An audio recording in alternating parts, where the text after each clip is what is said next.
Hey, this is Stephen Platinum, your friend in wrestling with Platinum against NXT 2.0. Well, a great main event. Let's not bury the lead. The great main event of AJ Styles against the man that would be pushed, right? The guy that a lot of people are going like, why the hell are they pushing? Grayson Waller. Well, I'll say Grayson Waller lived up to the moment. It was a big build and a lot going on. In a show that, man, that's pretty awful shit. But let's just break it down. Braun Breaker opens the show, cuts a promo. It's pretty good. I'm going to get better. La la la. Santos Escobar stares down Braun Breaker on his way to the ring, and then takes on Zion Quinn. So Santos Escobar against Zion Quinn. How was the match? It was pretty good. Pretty good. Elektra Lopez arrived to distract both men. Before revealing her intentions, she kicked Quinn between the legs. So he takes the Phantom Driver and loses. So Escobar gets the win. And Lopez will remain in Legado del Fantasma. And somewhere,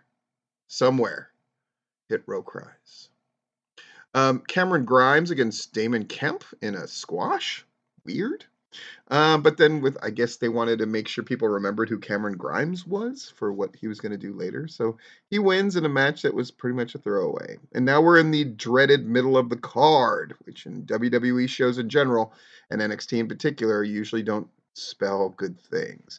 Dusty Classic qualifier, Joe Gacy, and Harland against Idris Enofe and Malik Blade. So Harlan goes buck and gets them disqualified, and Joe Gacy seems okay with it. What? None of this shit made sense. It was awful. Awful. Awful. Crowbar and a pole.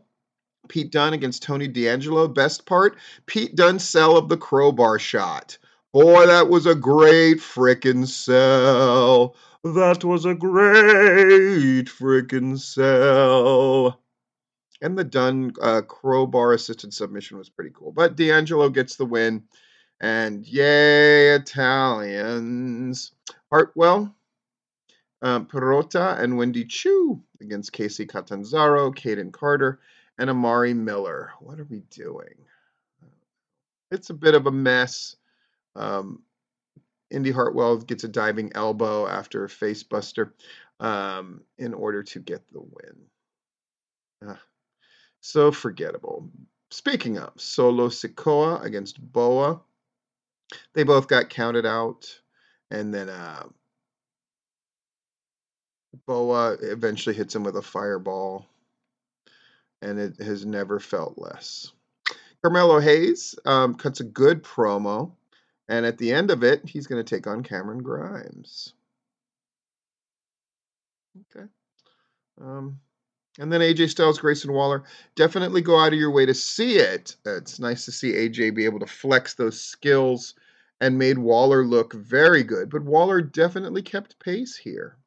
Great stuff. They built this up for a very long time, and they delivered. So it still wasn't good. And by 2.0 standards, it was a slightly above average show, I would say, with some really terrible segments in there.